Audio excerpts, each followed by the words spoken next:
I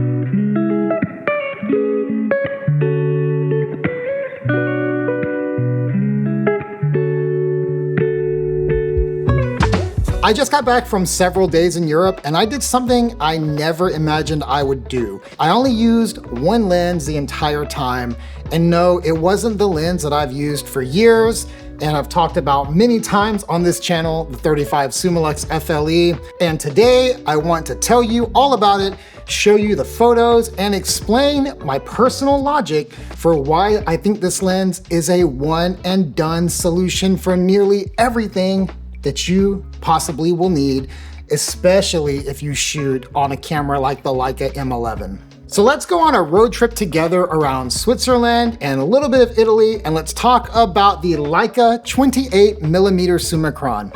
And if you're new here, get subscribed. So we're talking about the 28mm Summicron, and the version that I have here is the Aspherical V1. But you don't necessarily need this version, or honestly, you don't necessarily even need a Summicron for the things that I'm going to talk about today. Though I will say, the Summicron is probably the best when it comes to sharpness, having great character, and still being a normal sized lens. The 28mm Summilux is massive and heavy. The 28 Elmarit is small, and while it's an awesome lens, I personally think it just lacks a little bit of that character and sharpness from edge to edge that the Summicron has. I was recently with a friend who has the Elmarit, and he tried the Summicron for the very first time, and he was completely freaking out about the Summicron the entire time. In fact, let me just give him a call and have him tell you about it. Hello. Mike, what's up, man? How's it going? Good. Call him for two reasons. One, I just miss your face, but two, I want you to tell me about your experience using the Summicron over the Elmarit, the 28, because you've had the Elmarit for a while, you use it a lot, but you just use the Summicron, and the whole time you were freaking out. So tell me what it was about the Summicron that made you freak out. So I think the novelty of trying something new and it being so excellent immediately hits you with excitement, because I'm so familiar with 28 that any small tweak or change, I will notice it because I'm so familiar with the focal length. So I use an Elmarit and it's always been just fine. Shooting at f5.6, shooting at f8, shooting at f11, it's sharp, it does the job, no questions. I never needed to question it. However, recently I got the chance to use the Summicron and I couldn't believe how sharp it was across the whole image. I mean, I was shooting at like f2, f2.8 just for fun, just to see how it would handle. And I had so much fun. And I was like, surely there isn't that much difference, but I noticed it. And that's really weird that I noticed it. I wasn't expecting to notice it, but now I want to buy one. Next time I come hang out, you can use mine. Yeah, I'm going to use everyone. Every time I see one, I'm using it.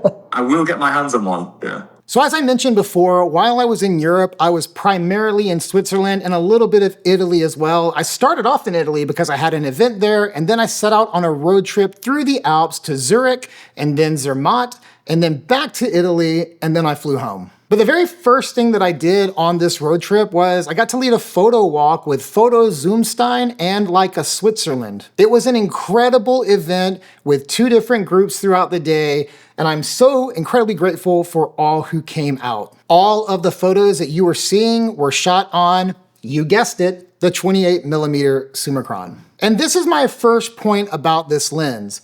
Zone focusing is cake on this lens. So you can basically turn your camera into a point and shoot. Now I do have a better reason for this lens, and I'll get to that in a moment, but for right now, let's talk about zone focusing. While I was leading this photo walk through Zurich, I had two goals. First, I wanted to connect with everyone who attended and gave up their time to come do this.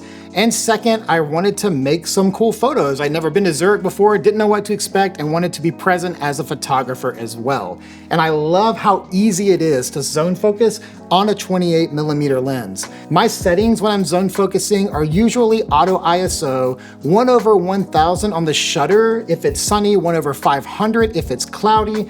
I'm typically at 5.6 or maybe f8, and I'm always set to 2.5 meters. So at 5.6, you've got like 6 to 15 feet in focus, which is a nice swing of distance to use your camera as a point and shoot. And if you switch it over to f8, it becomes like 5 feet to 30 feet. So you have plenty of room to just walk around and bust off photos. You can zone focus on any lens, but it is so easy on a 28. You just set it and forget it. And then you can be more social, you can connect with people more, you can be more spontaneous with your photography, and enjoy both the experience of being present and being a photographer. I got to experience all of this in Zurich, and I'm truly grateful for the guys for having me out to lead this photo walk. After Zurich, my friend Chris and I, we headed toward the Alps and we spent the night in a town called Thun. The photos that you're seeing here really illustrate my next point well.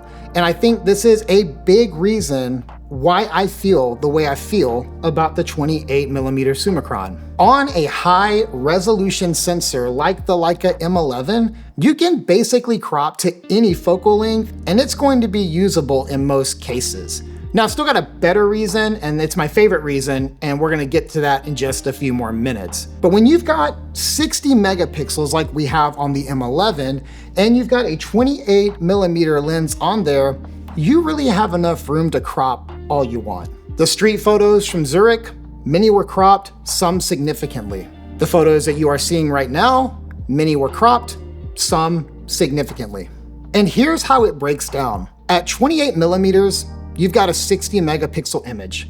If you crop into the equivalent of a 35, you've got a 39 megapixel image. If you crop into the equivalent of a 50, you've got a 19 megapixel image.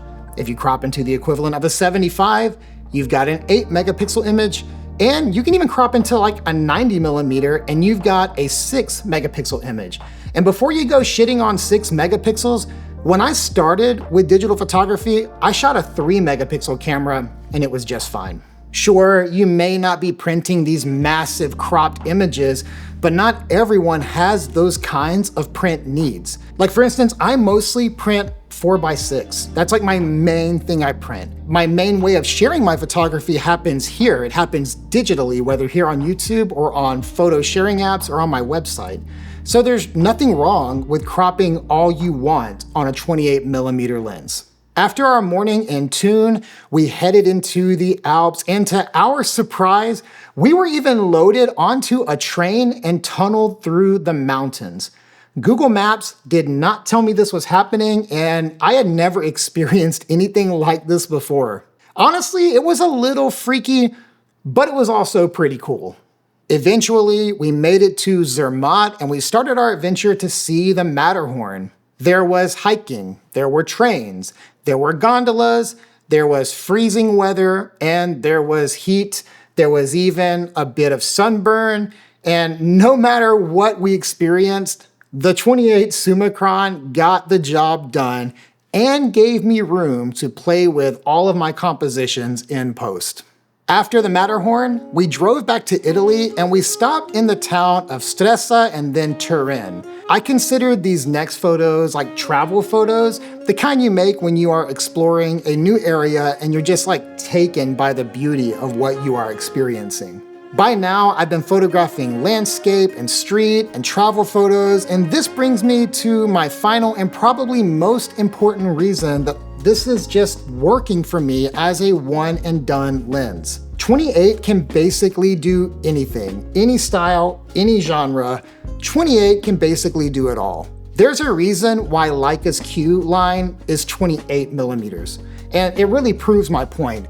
28mm works in basically any style of photography. Whether I'm zone focusing, or whether I'm cropping, or just composing through the rangefinder, it all just works. There really wasn't any set of images that I got that I wished I had used a different lens or focal length for like the entire time I was traveling. The adventure around the islands here on this lake were so perfectly suited for 28mm. I felt like I had a Q again. It honestly made me want to get another Q, though I've owned and sold 2 at this point, and when I have it, I don't really use it because I typically choose this setup instead.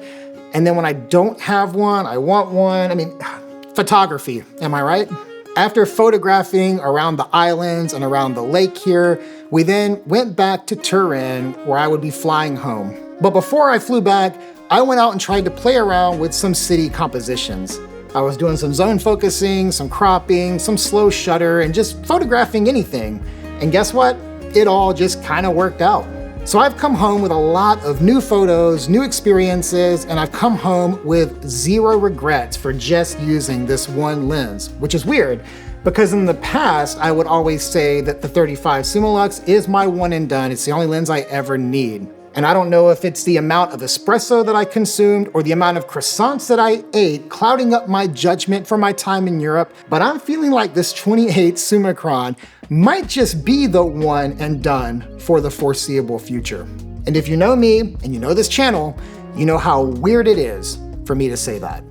This road trip was a mix of street, travel, landscape, and it was all on 28 and it all just kind of worked. And I stand by what I said, it's a one and done focal length. You can walk around anywhere and it just works. Whether you have a 28 on an M like I do, or maybe you're using a Q or another system altogether, I think you can make the case that 28 really is all that you need.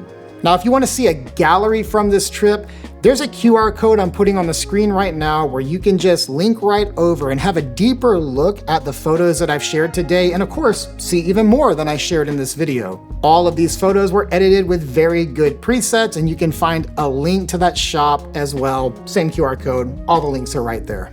I can't say enough good things about the 28mm Summicron. At all apertures, it just looks fantastic. I can't explain it, it just does. Now I would love to hear your thoughts if you use this lens or any 28mm. Drop a comment below and let me know what you think. Also, I've got other stuff to show you from this trip to Europe, so make sure you are subscribed and following along because I bet the next video, I bet it's gonna be a little controversial, I imagine. As always, thank you guys so much for watching and I'll see you next time.